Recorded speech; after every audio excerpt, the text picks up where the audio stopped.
Assalamualaikum warahmatullahi wabarakatuh. Halo teman-teman semua, perkenalkan nama saya Salsabila dengan NIM 24129432 dari seksi 24 BP15. Saya dari Prodi Pendidikan Guru Sekolah Dasar Fakultas Ilmu Pendidikan Universitas Negeri Padang.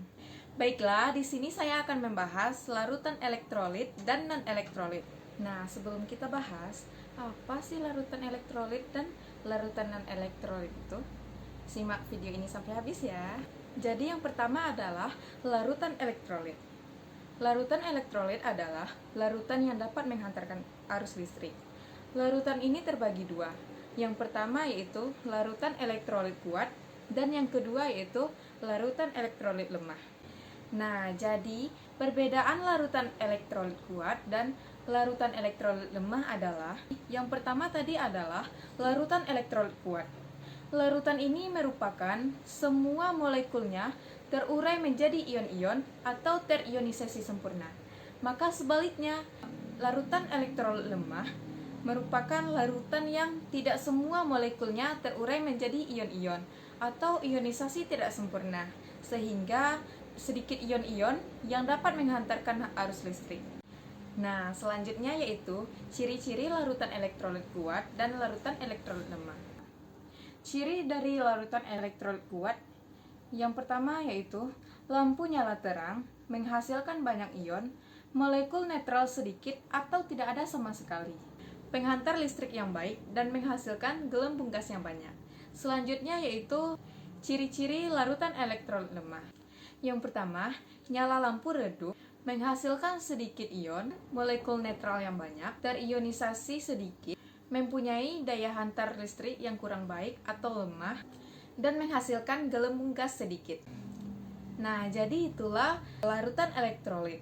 Selanjutnya kita akan membahas larutan non-elektrolit.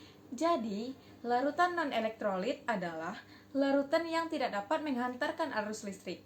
Larutan non-elektrolit terdiri atas zat-zat yang terlarut dalam air, namun tidak terurai menjadi ion-ion atau tidak terionisasi. Selanjutnya kita akan membahas ciri-ciri larutan non-elektrolit. Ciri-ciri yang pertama yaitu tidak dapat menghantarkan arus listrik, tidak terionisasi dalam larutan, tidak menghasilkan ion, dan derajat ionisasi sama dengan 0. Nah, jadi itulah larutan elektrolit dan non-elektrolit.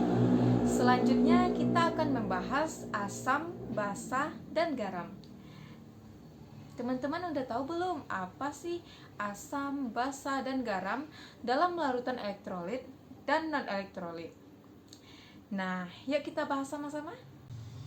Nah, selanjutnya kita masuk ke pembahasan asam, basa, dan garam. Yang pertama asam. Asam merupakan senyawa yang dalam air menghasilkan ion hidrogen atau H+, dan ion hidronium H3O+. Contohnya seperti HCl. Selanjutnya basa.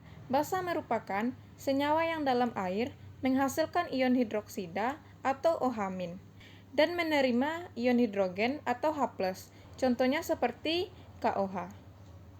Terakhir yaitu garam. Garam merupakan senyawa yang terbentuk dari reaksi asam dan basa, yang dalam air menghasilkan ion positif atau kation selain H+, dan ion negatif disebut anion selain OH-. Contohnya seperti NaCl. Nah, selanjutnya kita masuk ke contoh larutan elektrolit dan non-elektrolit.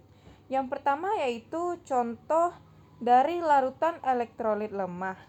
Asam lemah seperti asam asetat, basa lemah seperti amonia, garam lemah seperti amonium karbonat. Dan yang kedua yaitu contoh dari larutan elektrolit kuat. Asam seperti asam klorida, basa seperti natrium hidroksida, dan garam seperti natrium klorida. Terakhir kita membahas contoh dari larutan non-elektrolit. Gula seperti larutan sukrosa, alkohol seperti larutan etanol, dan zat lain seperti larutan urea.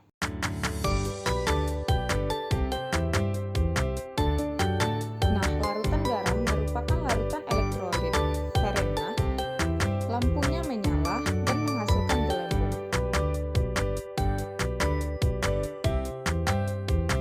Larutan gula termasuk ke dalam larutan non-elektrolit karena lampu tidak menyala dan tidak bergelembung. Baik, itulah sedikit pembahasan dari saya mengenai larutan elektrolit dan non-elektrolit. Jangan lupa like and comment ya. Wassalamualaikum warahmatullahi wabarakatuh. See you.